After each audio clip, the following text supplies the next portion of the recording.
Sénégal.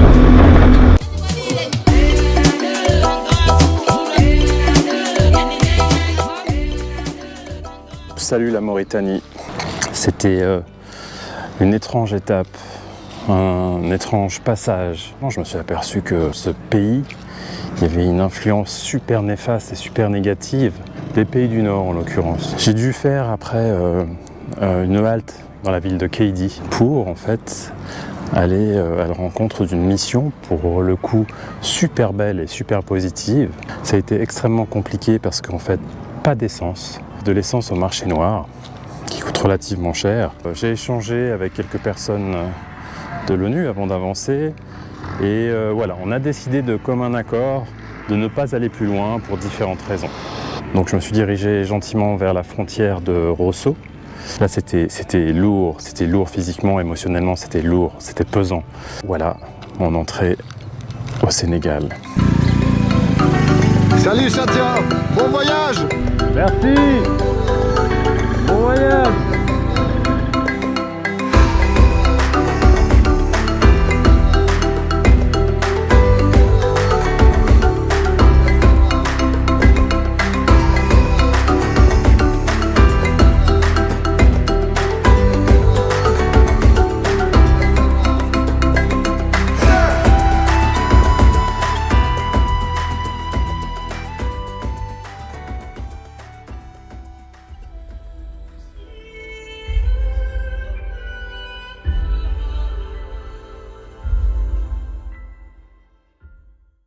Alors Marilyn, je te remercie de me recevoir.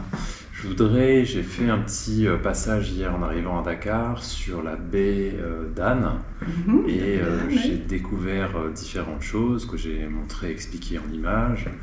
Et j'aimerais bien tout d'abord que tu nous expliques en fait d'où tu viens. Moi je viens à l'origine de l'université, je suis professeure de géologie. C'est par ce biais-là un petit peu que je me suis retrouvée au ministère de l'Environnement et du Développement durable. Et donc j'ai été nommée directrice de l'environnement et des établissements classés. Il y avait eu un projet, ou qu'il y a un projet de la ville de Dakar par rapport à ça. Oui, alors il y a un projet effectivement qui est en cours, mais qui a démarré il y a très très très longtemps. Il s'est arrêté pour reprendre, pour être structuré différemment. Mais en réalité, concrètement, ça met énormément de temps à voir le jour.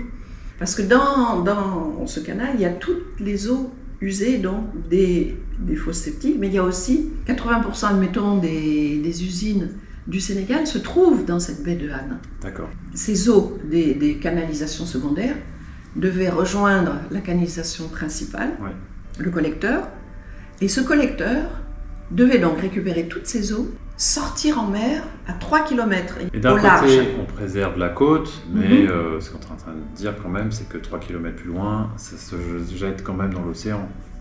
D'eau pré-traitée. D'accord.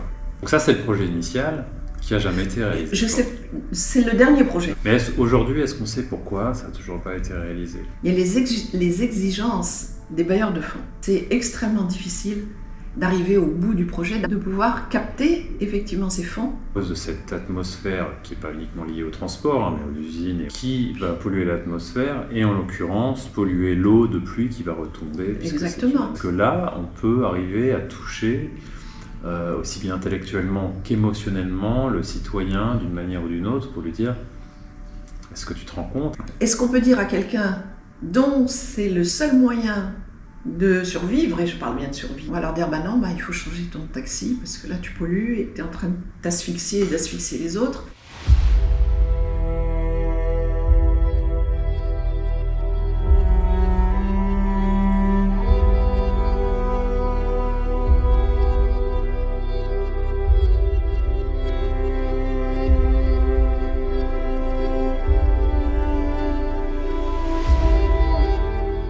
Là, je viens à chaud, je viens de quitter la plage. Je viens de filmer ces poissons. C'était juste pour faire diversion et pour montrer cette pêche de requins. Ils pêchent des quantités astronomiques de requins, marteaux entre autres, et puis tout ce qu'il y a comme requins. Alors c'est pas pour le marché sénégalais, c'est pour le Ghana. Dans des bassines remplies de requins et de sel qui vont faire sécher. c'est dur de voir ça.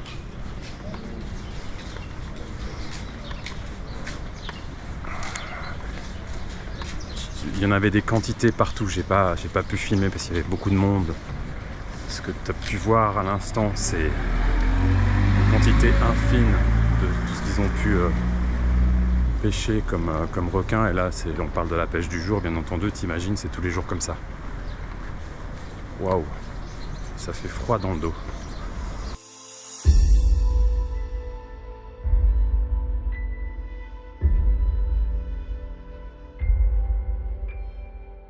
Frédéric, est-ce que tu peux me dire ce que tu fais exactement dans la vie?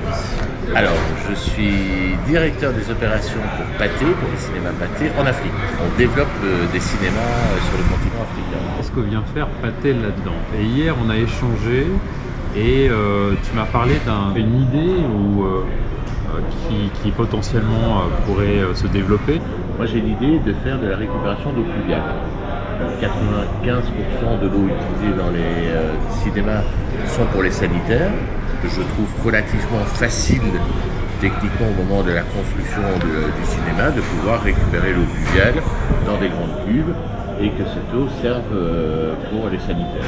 Mais je pense que c'est une vraie sensibilisation à avoir là-dessus en disant qu'on peut réutiliser facilement l'eau de pluie, l'eau pluviale. Mais il faut que ce soit la naissance du projet.